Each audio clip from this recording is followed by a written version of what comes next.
ang nag-deliver papunta sa bahay nila Pangulong Bongbong Marcos at Speaker Martin Romualdez mag-insert o magpasok ng 100 billion worth of projects sa BICAM. Sana po ay hindi nila ako mapatay bago ko mailabas ang lahat. Ginawa ko lang ang utos sa akin, pero ngayon, handa na akong harapin ang lahat.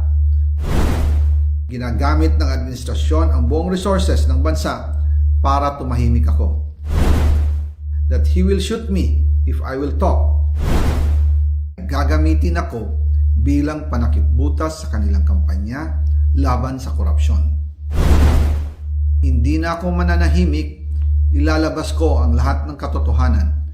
May resibo, may ebidensya, at may pangalan. Para sa bawat Pilipino, alam ko na buo ang galit ninyo sa akin ngayon.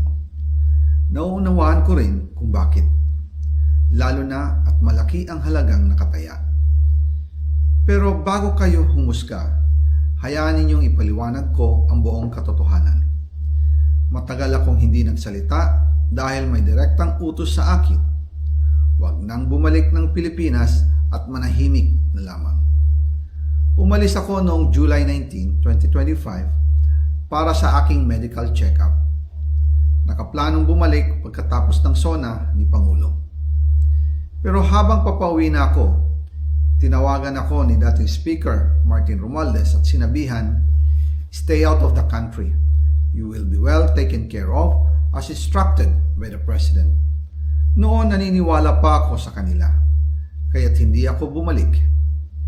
Tumikom ang aking bibig, sumunod ako, pero ang hindi ko alam, ang ibig pala nilang sabihin sa aalagaan ka namin ay gagamitin ako bilang panakipbutas sa kanilang kampanya laban sa korupsyon.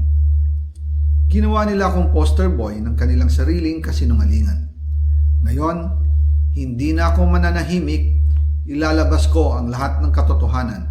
May resibo, may ebidensya, at may pangalan.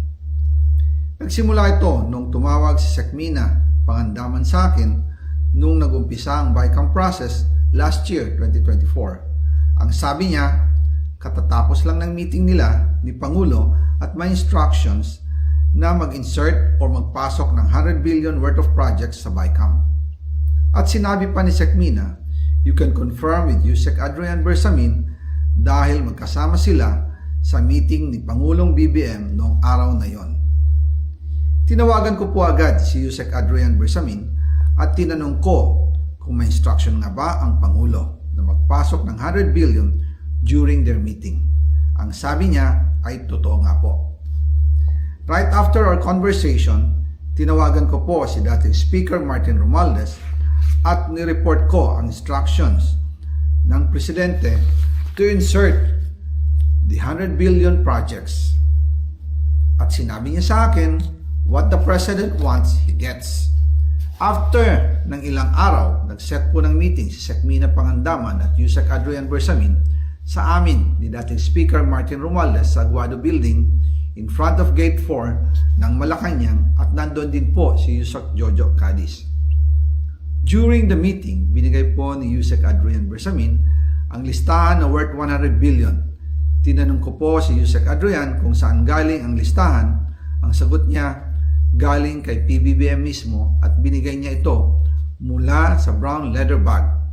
Nung sinabi po ni Yusek Adrian Bersamin yung brown leather bag, naalala ko noong nasa Singapore kami right after the elections of May 2022 sa Hilton Hotel, kami ni dating Speaker Martin and PBBM habang pauwi at pabalik ng Pilipinas, hinabol ng PSG ang brown leather bag at ang sabi ni PBBM, maiwan na lahat, wag lang ang brown leather bag. Kaya naniwala ako na utos talaga ito ng Pangulo. Pagkatapos ng ilang araw, I informed sina dating Speaker Martin Romualdez, Sekmina Pangandaman, Yusek Adrian Bersamin, and Yusek Jojo Cadiz na kung pwede 50 billion lang ang ipasok sa program funds dahil so sobra ang DPWH funds versus sa DepEd. In practice, hindi pwede na mas malaki ang budget ng DPWH kaysa edukasyon. And yung balance na 50 billion, ilagay na lang sa unprogrammed funds for the 2025 budget dahil Office of the President din ang nagre-release ng lahat ng unprogrammed funds. Pagkatapos ng isang araw, tinawagan ako ni Sec Mina at sinabi ang mensahe ng Pangulo, ipasok ninyo yan dahil pinangako na sa akin ni Speaker Martin yan at hindi na pwedeng baguhin. Kumbaga, ang utos ng hari hindi pwedeng mabali. Again, I informed the Speaker and asked clearance about the instructions ng Pangulo. At ang sabi niya, wala tayong magagawa.